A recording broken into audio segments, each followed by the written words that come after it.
en zorros grises acá en Costa Rica.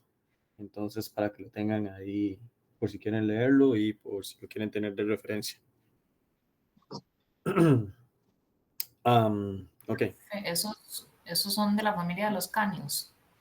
exactamente, son de los cánidos que tenemos, de la zorrita gris, Urushion. Son 3 casos que a partir del 2021 empezamos a encontrar casos positivos de estos zorritos. Interesantes que es en el GAM, ¿verdad? Está muy, la zona principalmente es a nivel de Tres Ríos y Curridabat, donde se han estado presentando los casos. Y otra cosa interesante es que solamente por el momento, por dicha, solamente hemos estado encontrando esta especie afectada. Entonces, y la cepa que se encontró, la cepa del murciélago. Entonces, son casillos interesantes ahí, si quieren leerlo, para que lo vean. Pero sí, fueron los primeros reportes que se hacen de estos animalitos, por lo menos para Costa Rica, con positivos y ya el caso diagnosticado y bien, y con diferentes técnicas haciendo el diagnóstico. Entonces, bien diagnosticados, entonces sí, creo que es importante porque no teníamos una referencia a nivel nacional de la afectación que estábamos teniendo de rabia en mamíferos silvestres, ¿verdad? Entonces ahí sí, si lo quieren leer. Ok, vamos a continuar.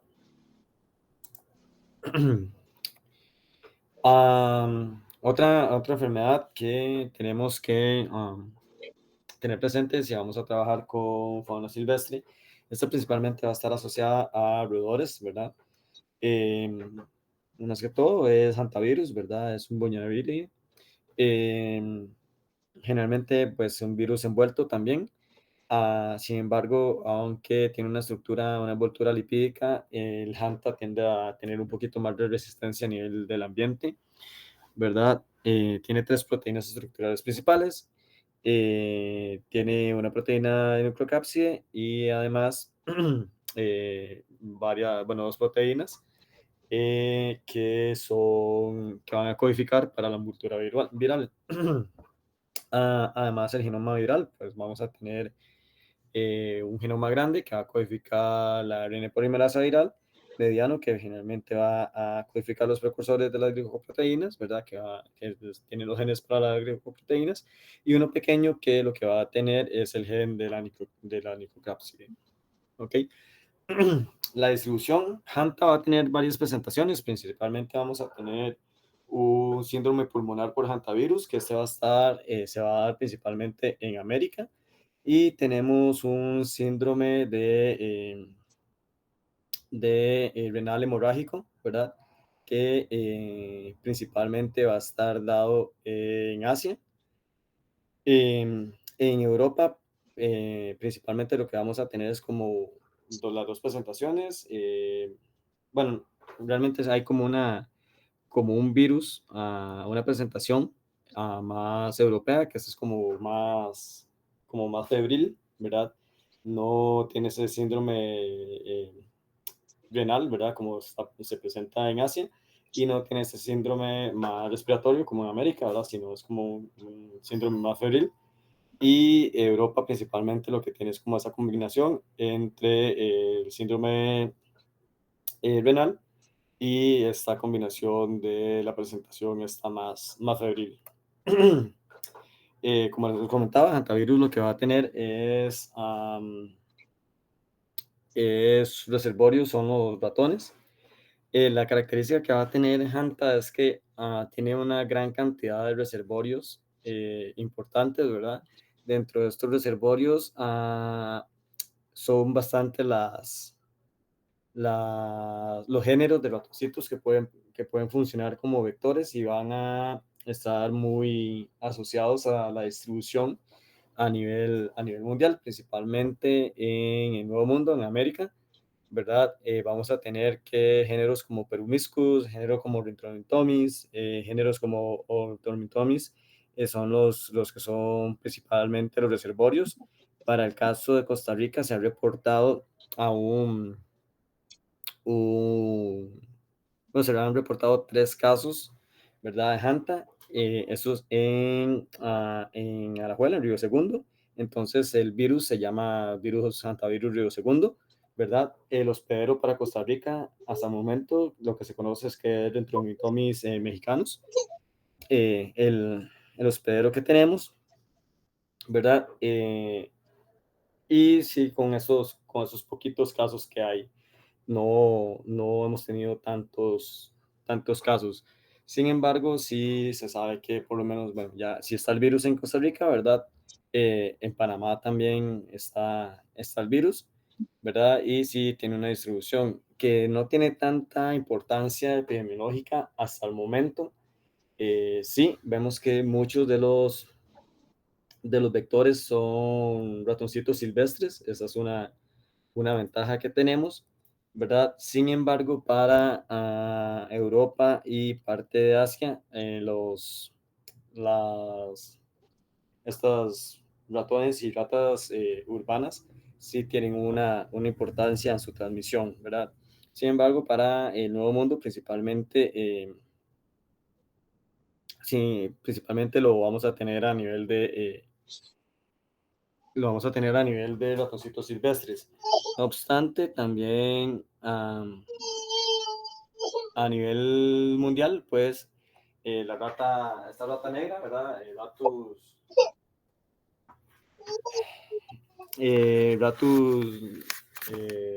ratus o ratus novelicus, son reservorios potenciales, ¿verdad? Que en América podría estar funcionando como reservorio. Ah, Sin embargo, las cepas que tenemos acá sí están muy asociadas a especies silvestres. Un momento para conectar la compu que se va a apagar. Listo.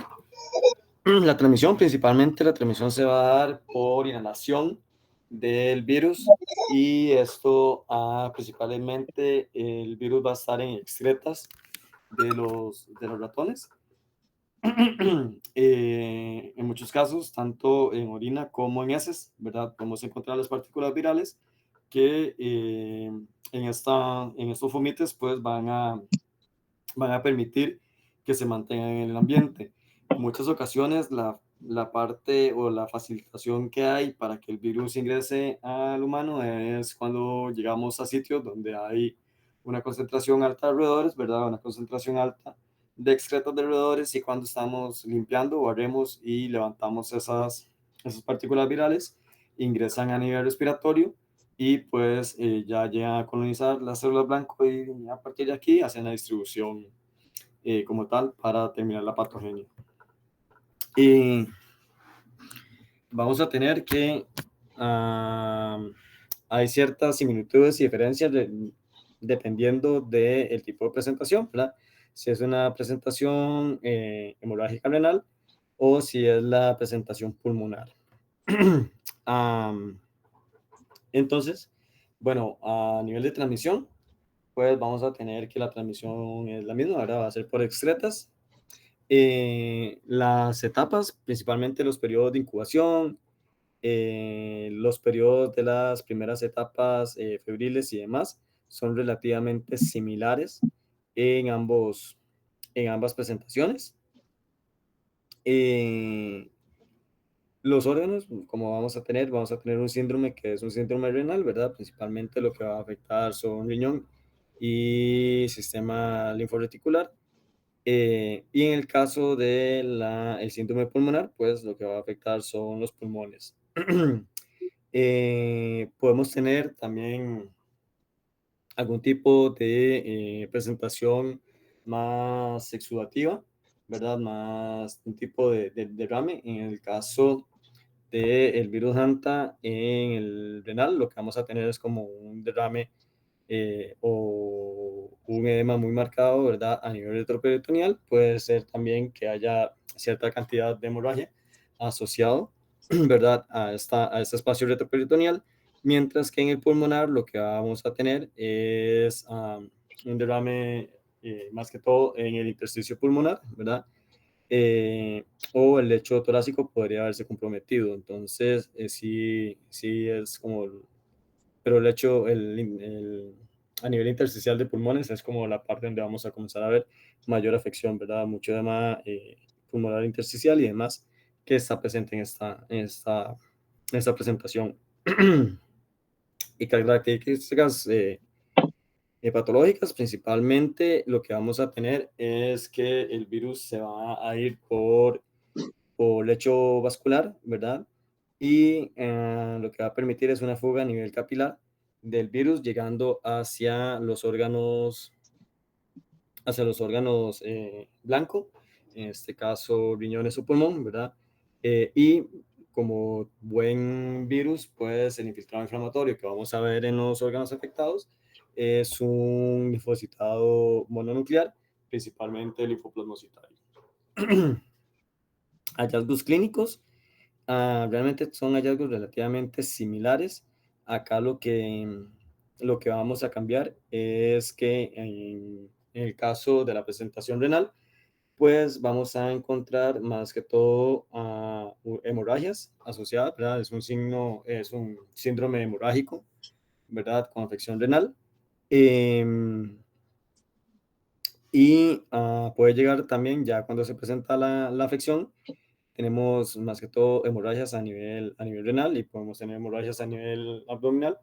Eh, Generalmente puede llegar a haber una afección a nivel pulmonar en esta presentación y pues vamos a tener distrés respiratorio y al final la persona termina cursando por shock y tiene la capacidad de producir la muerte en el hospedero, ¿verdad? En humanos, la muerte se relaciona de un 0,1 a un 5% en este síndrome hemorrágico nefrótico. Mientras que en el pulmonar vemos que en la muerte es un poco mayor, ¿verdad? Podemos presentar de 10 a 50% de porcentaje de mortalidad. eh, y lo que vamos a tener principalmente son problemas respiratorios, un edema pulmonar bastante severo, ¿verdad? Principalmente pues daños a nivel vascular que genera el virus. Este edema intersticial pulmonar importante y en muchas ocasiones puede generar hemorragias o petequias a nivel de pulmones también. Recordemos que el pulmón pues es un órgano que es muy susceptible a sufrir daños vasculares, ¿verdad? Entonces, estos cambios a nivel de vasculatura pulmonar, ¿verdad? Más el proceso inflamatorio que sea, más un edema bastante severo, nos va a hacer un daño a nivel del lecho vascular y eso nos puede generar hemorragias también a nivel de este órgano y lamentablemente, pues por estas complicaciones, eh, bueno, la persona puede entrar en shock y por esas complicaciones la mortalidad es relativamente alta. Ah, Profe, principalmente, sí, una preguntita. Digamos, claro. esa presentación renal también, es que no entendí muy bien si es hemorrágica y renal o es solo renal. No, esa es hemorrágica, esa sí es más hemorrágica. ¿Y la renal es otra parte o van las dos combinadas? Van las dos combinadas, principalmente lo que vamos a tener son nefritis hemorrágicas. Ah, ok, ok, ok, Sí. ok. Pero vamos a ver, generalmente lo que va a dar es como una nefritis hemorrágica bastante severa y puede haber un daño a nivel vascular que también nos genera cierto derrame a nivel retroperitoneal. Entonces, también podemos encontrar evidencia de hemorragias a nivel retroperitoneal, pero es por la afección que se da a nivel renal. ¿Ya le queda claro, Luis? Sí, profe, gracias. Ok. ¿Alguna otra pregunta? Profe, ¿me escucha? Sí, lo escucho. Entonces, digamos, el antivirus básicamente afecta a ratones Ok, y a no. humanos. Ok. En ratones, No los en afecta, ellos general, solo. son como reservorios Ok, principales del Hanta. ok. Y si un, digamos, un felino se come el ratón o otro bicho, digamos, se lo Ah, come, a no, nivel no se de, infecta. A nivel de otros posibles agentes, agentes, perdón, hospederos potenciales, no he visto. Principalmente lo que he visto es como la afección que se da a nivel humana. A nivel de otras especies animales, por lo menos yo no he visto que haya algún tipo de afección, ¿verdad? Es un virus que es muy zoonótico y afectando principalmente o generando enfermedad grave a muerte en humanos, siendo los reservorios importantes los ratoncitos. Ah, ok, ok. Sí, Gracias. ok. Pero igual puedo hacer una búsqueda y la próxima clase le indico si hay algún informe de Hanta afectando algún otro animal. Es que pensé que no había escuchado si afectaba a otro, No, pero no, ajá. todo bien. No, principalmente esto es afección humana. De hecho, hantavirus pues tiene una historia bastante larga, ¿verdad? Se consideró, era un virus sin nombre, después le pusieron un nombre del sitio de Hantam en Asia, que fue donde se presentó, por eso hantavirus, que fue donde se presentó los primeros brotes y fueron mortalidades por el síndrome nefrítico hemorrágico que se presentó bueno, en gente de Asia que estaba en una guerra, no recuerdo ahorita la guerra, y pues había mucho roedor, mucha destrucción de roedores y demás, y esto hizo que fuera el primer sitio donde comenzó a presentarse Hanta. Ya después se vio que habían diferentes presentaciones, ¿verdad? Y que en América principalmente la presentación era más pulmonar, ¿verdad? No teníamos ese síndrome hemorrágico nefrótico como tal.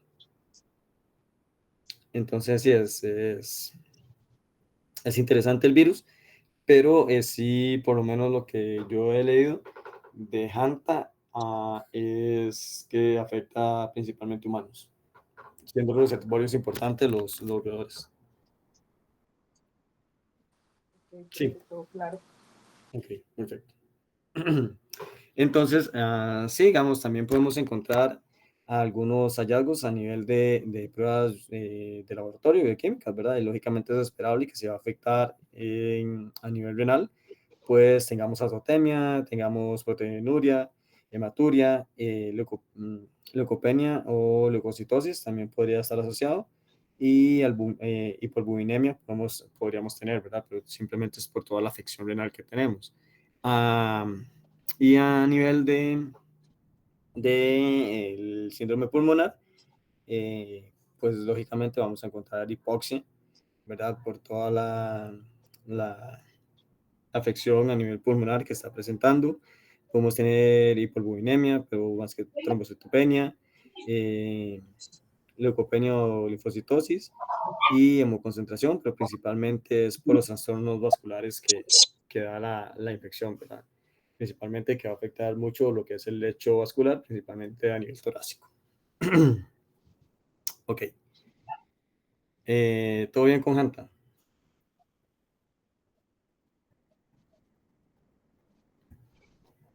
Sí. Sí, Ok. profe. Vamos con otro agente etiológico que nos puede generar enfermedad o zoonosis, ¿verdad? Que es importante. Espero que ustedes la conozcan bastante bien. Y el leptospirosis como tal. Para el caso de leptospira, pues es una enfermedad que puede afectar a humanos, ¿verdad? Teniendo una presentación en algunas ocasiones, bastante severa de leptospira. Y recordar que la gente es una espiroqueta, ¿verdad? Gran negativo. Tienen esta forma espiral. Son, son bastante finos, ¿verdad? Son bastante delgaditos, bastante finos, con esta forma espiral. Tienen la capacidad de tener bastante movilidad, ¿verdad? Como tal. Y esa movilidad, pues, es uno de los factores importantes en la patogénesis de leptospira, ¿verdad? Hay bastantes especies genómicas de esta espiroqueta, ¿verdad? Con una gran cantidad de serovariedades y grupos serológicos también bastante variable. La distribución va a generalmente tiene una distribución bastante cosmopolita, ¿verdad? A nivel mundial. Hay ciertos sitios donde va a presentar mayor cantidad de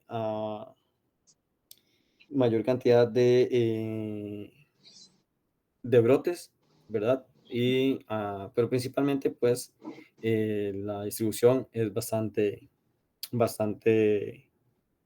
bastante universal. Pues, hay ciertas zonas en África principalmente, que hay zonas donde no tenemos información de leptospira, ¿verdad? Eso no implica que no esté.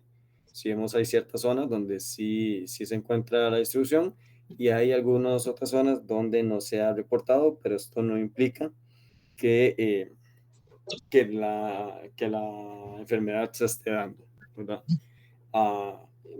Recordemos que en África también hay como cierto problema a nivel sanitario y demás, entonces puede ser simplemente que no se esté reportando los casos, ¿verdad? Pero esto no implica que no esté el agente etiológico afectando el sitio. En leptospira principalmente, bueno, vamos a tener que dentro de su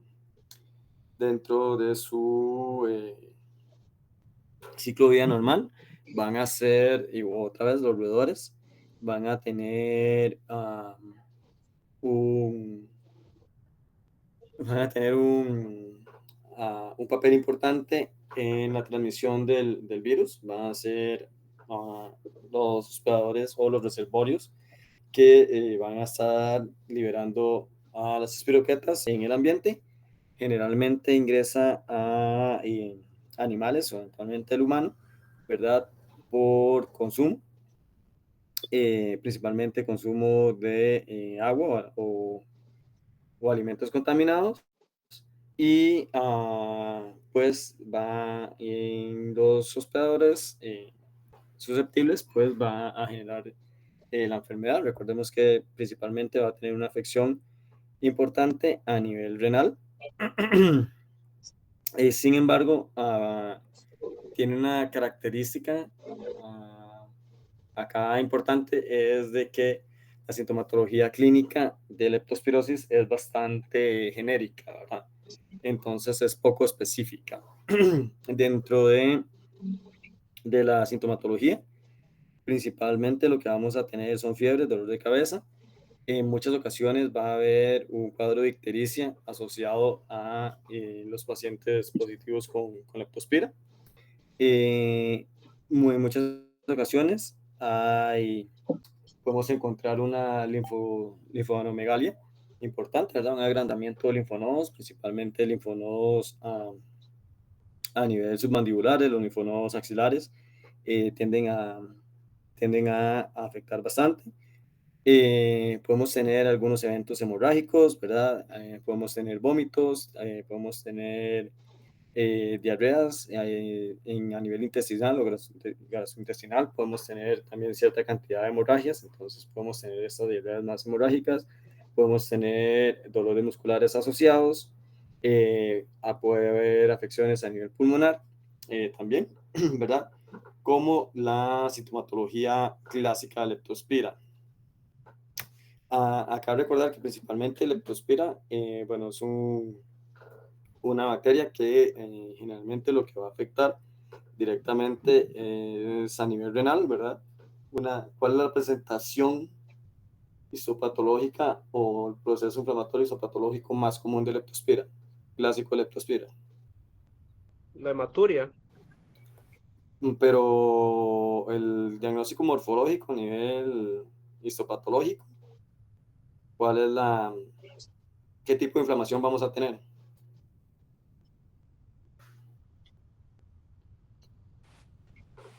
Recuerda, hay un daño grande en el hígado y también los linfonodos. ¿No? Sí, pero, ok, a nivel renal, ¿cuál es la afección renal de leptospira? ¿Cuál es la inflamación que vamos a tener a nivel renal? Que es clásica de leptospira. ¿No recuerda? Pero asociaba a la pielonefritis, doctor.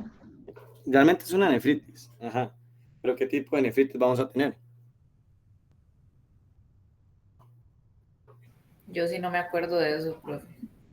Es una nefritis intersticial o una nefritis tubulointersticial, que es muy clásica esa presentación de leptospira, casi que es, digamos, de las enfermedades bacterianas son ese tipo de presentación que vamos a tener, ¿verdad? Y esto,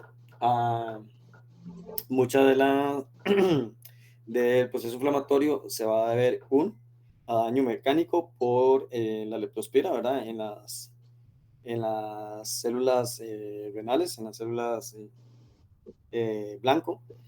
Como tiene alta motilidad, va a tener daños mecánicos bastante importantes, es uno de los factores principales de la patogénesis. Y dos, también es que puede generar algunos complejos antígeno-anticuerpo, ¿verdad? Que esto va a generar cierta cantidad de, de vasculitis, ¿verdad? De afección a nivel del lecho vascular en el intersticio renal. Y esto lo que nos va a generar es esta nefritis principalmente intersticial, pero que puede llegar a tener una afección a nivel tubular, entonces puede cursar también por una nefritis tubulointersticial importante y generando estos daños a nivel renal sumamente marcados, ¿verdad? Generalmente el infiltrado va a ser más linfopronocitario con macrófagos y esto se debe a que la reacción, más que una reacción a nivel de la lesión a nivel de la lesión o esperando que sea una bacteria, que esperaríamos un infiltrado inflamatorio más tipo neutrofílico, que a veces a nivel agudo se puede ver algún infiltrado de neutrófilos, pero principalmente es por esta reacción más de complejos antígenos anticuerpos y demás, que vamos a tener este infiltrado más linfoplasmocitario.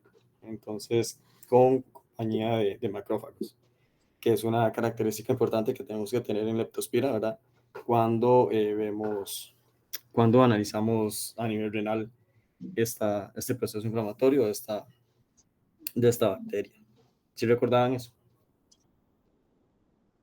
Yo no, profe, la verdad. Ok.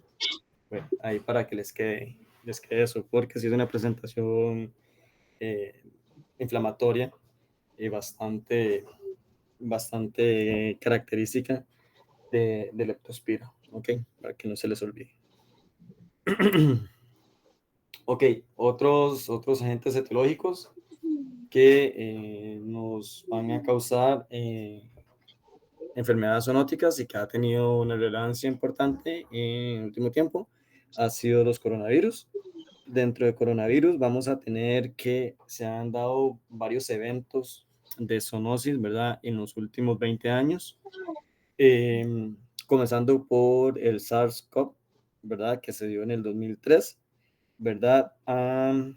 Después, en el 2012, se dio el coronavirus MERS y en el 2019 que se dio al SARS-CoV-2, ¿verdad? O el COVID. Generalmente los coronavirus, vamos a tener que coronavirus son virus que son bastante, por así decirlo, que tienen una facilidad de mutación bastante amplia, bastante significativa, ¿verdad? En muchas ocasiones vamos a tener que los murciélagos tienen una gran gama de coronavirus, ¿verdad? En ellos, eh, que al final son relativamente normal encontrar esos coronavirus en murciélagos. Los murciélagos tienen una capacidad inmunológica sumamente buena, ¿verdad? Se enferman muy poco con agentes etiológicos y tienen como tasas metabólicas sumamente altas, con regulaciones de temperatura sumamente altas, y esto hace que los murciélagos tengan un sistema inmune muy capaz de controlar los agentes etiológicos. Entonces, en murciélagos realmente, por así decirlo, que la diversidad de agentes etiológicos es bastante alta, principalmente virales, pero muchos de estos no van a generar ningún tipo de problema en estos animales. Sin embargo, sí van a funcionar como reservorios de estos agentes virales principalmente, ¿verdad? Entonces, lo que va a pasar es que tienen como esa facilidad de transmisión hacia especies susceptibles. En general, estos virus van a pasar a esas especies susceptibles. En estas especies susceptibles el virus muta, ¿verdad? Y a la hora de mutar, lo que vamos a tener es que van a cambiar sus factores de virulencia. Y dentro de esos factores de virulencia, pues uno de los importantes son las espículas como tal, ¿verdad? En el cual los receptores celulares dentro de estas especies que en el cual el virus pudo mutar, estos receptores celulares son compartidos con el humano. Entonces, a la hora de que se muta, de que esas espículas cambian y logran colonizar estos nuevos receptores celulares, pues ya generan una facilidad de ingreso hacia el humano porque ya cambian su receptor celular, ¿verdad? Y son receptores celulares compatibles y relativamente conservados en mamíferos que los humanos tenemos. Entonces, esto va a facilitar este ingreso del virus a nivel humano. Y ya en humanos también este virus puede llegar a facilitar su cambio, ¿verdad? Su mutación y demás. Y ya podría cambiar o podría mutar hacia una estructura en el cual ya permita el contagio entre personas, ¿ok? Entonces, vamos a ver que por la capacidad de cambio que van a tener estos agentes etiológicos, ¿verdad? Con la importancia que tienen en estas mutaciones y en reconocimiento de nuevos receptores celulares en, por así decirlo, hospederos intermediarios, ¿verdad? Y el contacto que tienen estos hospederos con humanos han permitido que estos virus puedan llegar a generar esos problemas severos, ¿verdad?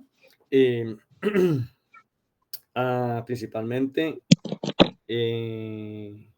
vamos a tener, bueno, el COVID y el SARS-CoV, que tenía una presentación relativamente similar, ¿verdad? El que cambia un poquito es el síndrome respiratorio del Medio Oriente,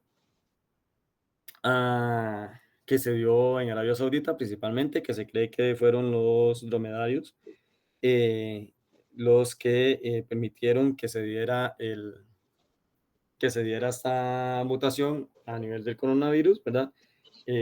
Generando receptores apropiados para poder transmitirse a humanos y que en humanos pues también mutó y llegó, llegó a facilitar el contagio entre la especie humana, ¿verdad? Tiene una sintomatología respiratoria importante, generalmente también va a presentar ciertas complicaciones hemorrágicas, ¿verdad? Pero era un síndrome respiratorio bastante severo.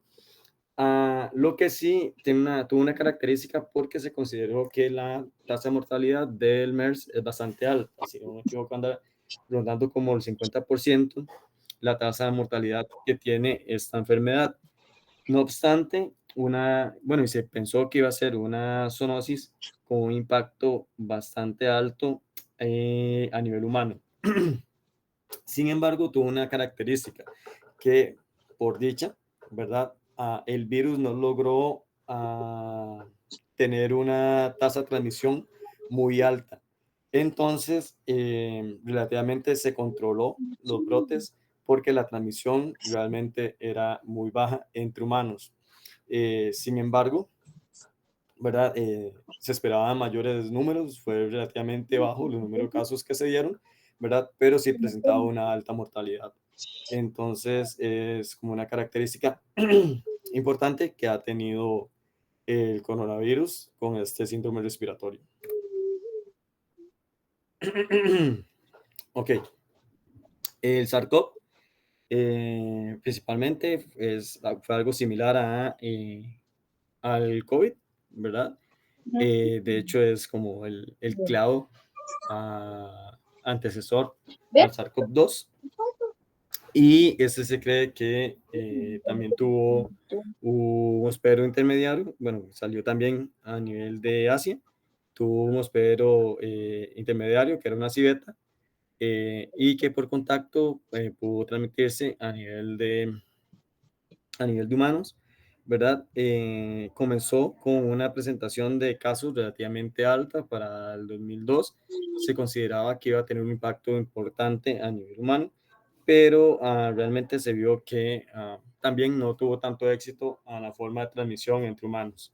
Entonces los brotes se controlaron de una forma más facilitada.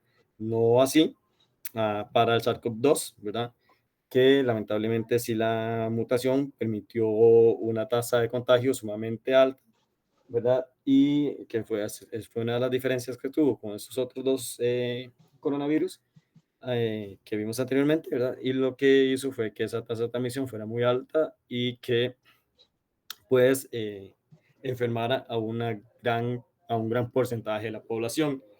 Al inicio, digamos, como todo agente etiológico emergente y nuevo, ¿verdad? Que se genera una zoonosis, pues comenzó a presentar mortalidades que se consideraban relativamente altas, pero si lo vemos, comenzó a disminuir, muy probablemente por la inmunidad del rebaño, más las estrategias de salud que se dieron, ¿verdad? Con vacunaciones y demás, y pues digamos que logró controlarse.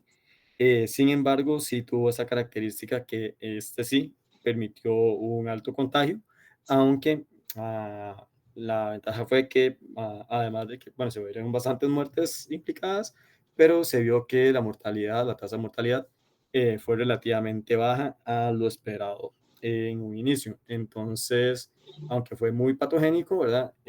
Igual la tasa de mortalidad fue relativamente baja. En un inicio, pues lógicamente era algo nuevo, pues sí comenzaron a reportarse mortalidades y se vio todo el problema implicado con este virus, ¿verdad? Pero al final sí las tasas de mortalidad, comparado a los otros dos, al SARS y al MERS, sí la tasa de mortalidad de este virus, por dicho, fue relativamente baja. Para el caso este, bueno, ustedes ya conocen bastante bien el COVID, ¿verdad? Se cree que fue un pangolín donde hizo el hospedero, donde pudo hacer el salto taxonómico hacia humanos y en humanos pues pudo mutar para facilitar, para potenciar sus, para potenciar sus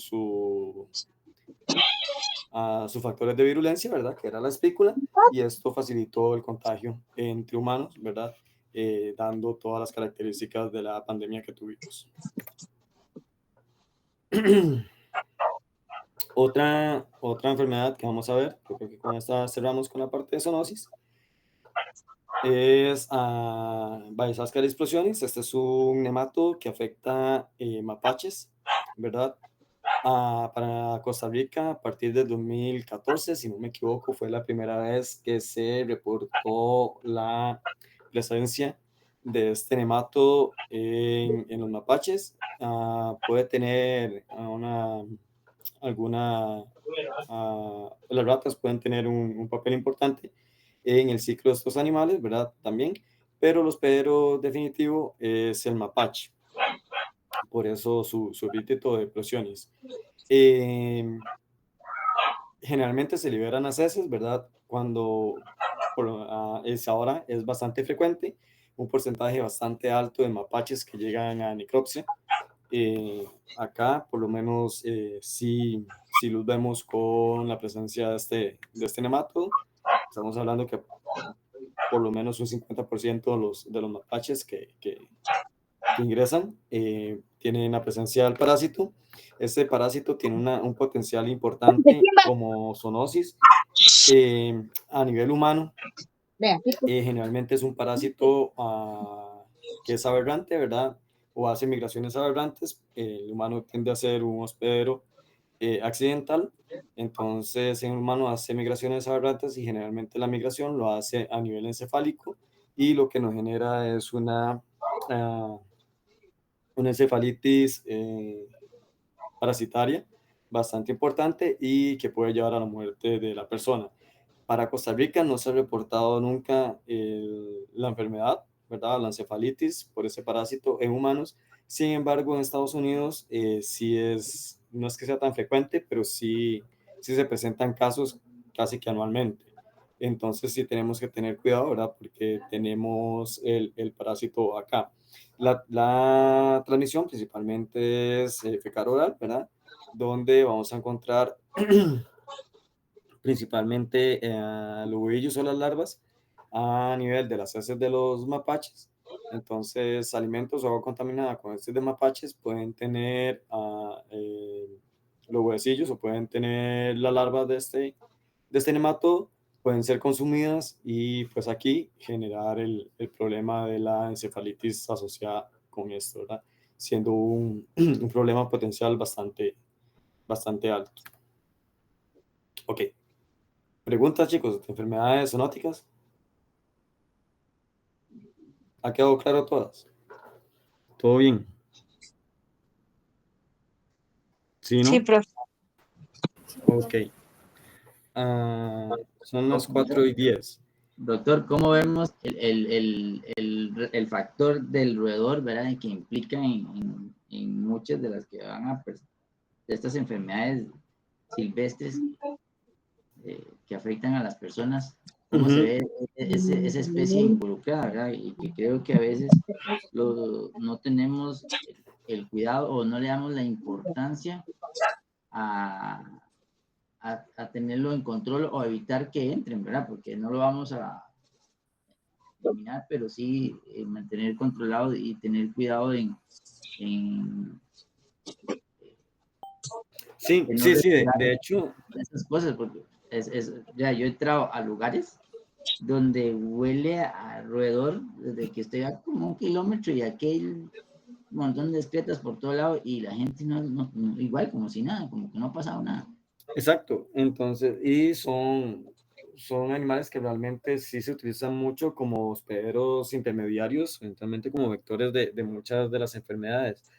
Creo que esto se debe mucho a su posición en cadenas tróficas, ¿verdad? Que son muy consumidos por otros animales. Entonces los agentes etiológicos pues lo van a utilizar porque saben que al final van a terminar dentro de su hospedero definitivo. Entonces son animales que sí están ahí como intermediarios, ¿verdad? Y que simplemente es por la facilidad que tienen en el rol de consumir una gran gama de, digamos, de alimentos, ¿verdad? Donde pueden encontrar el agente etiológico. Ese agente etiológico puede llegar simplemente a enquistarse o eventualmente cumplir cierta parte de su desarrollo acá y se asegura de que estos animales van a llegar a ser consumidos por depredadores por otros depredadores. Entonces, digamos que sí, su rol en transmisión de enfermedades es sumamente importante, es bastante significativa y como dice usted, a veces nos olvidamos de esas características que pueden llegar a, por una mala limpieza o una mala manipulación o simplemente como vimos Hanta limpiando y levantando el polvo de las excretas y demás, es fácilmente que podamos contraer algún tipo de agente etiológico. A veces se nos olvida esto, ¿verdad? Y realmente podemos tener presentaciones de enfermedades de forma muy facilitada, simplemente por no tener conciencia de que hay animalitos que tienen una función importante a nivel de la transmisión de enfermedades, ¿verdad? Y no solo roedores, en este caso los que vimos, pues sí, muchas de las zoonóticas tienen a los roedores aquí como intermediarios, pero tenemos que también recordar que hay un montón de invertebrados que también funcionan dentro de estos como reservorios o como intermediarios, ¿verdad? Dentro de esto las babosas, los caracoles, todos estos que también a veces le prestamos muy poca atención y tienen una importancia bastante alta en lo que podría ser una zoonosis potencial. Entonces sí, muy, muy atinado el comentario. Ok, ¿tienen preguntas hasta acá, chicos?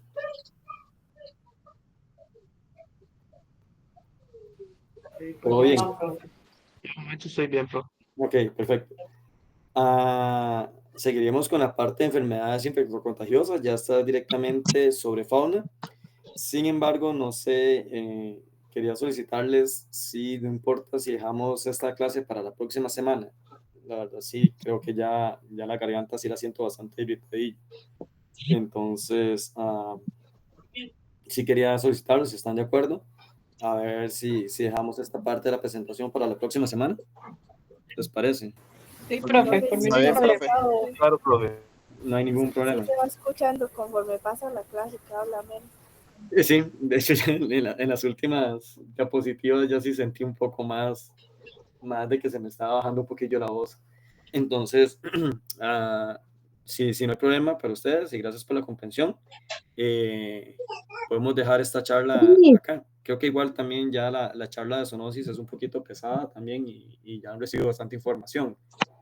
Entonces, creo que para hoy podríamos dejarlo acá. Si todos están de acuerdo. Yo estoy de acuerdo. Sí, profe, está bien. Sí, profe, Sí, profe, tranquilo. aquí está. Ok, perfecto. Entonces, la gira quedó para el 16.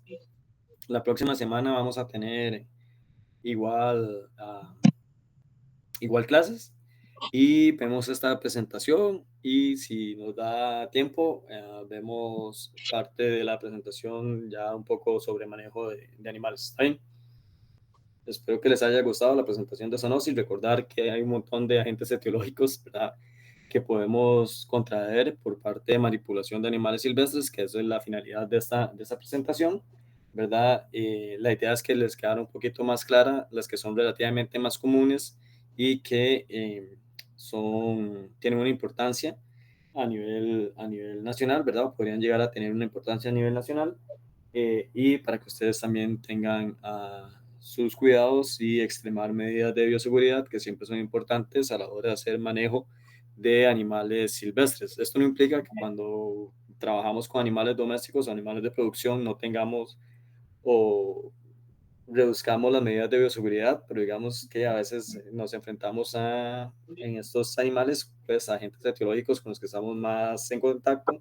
Generalmente tenemos un buen manejo inmune y demás, ¿verdad? Y generalmente en muchas ocasiones son pacientes que llegan con sus esquemas de vacunación o con sus esquemas de desparasitación adecuados, ¿verdad? Entonces el riesgo es un poco menor.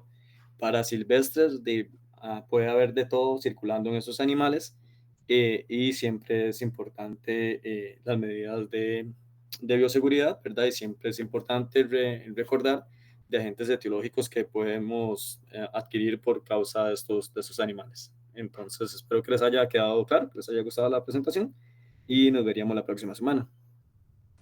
Listo, profe, muchas gracias. Buenas Sí, como, tardes. profe, muchas gracias. Gracias, profe. Gracias a ustedes, chicos. Buenas tardes, profe. Gracias, profe. Gracias, Buenas profe. tardes.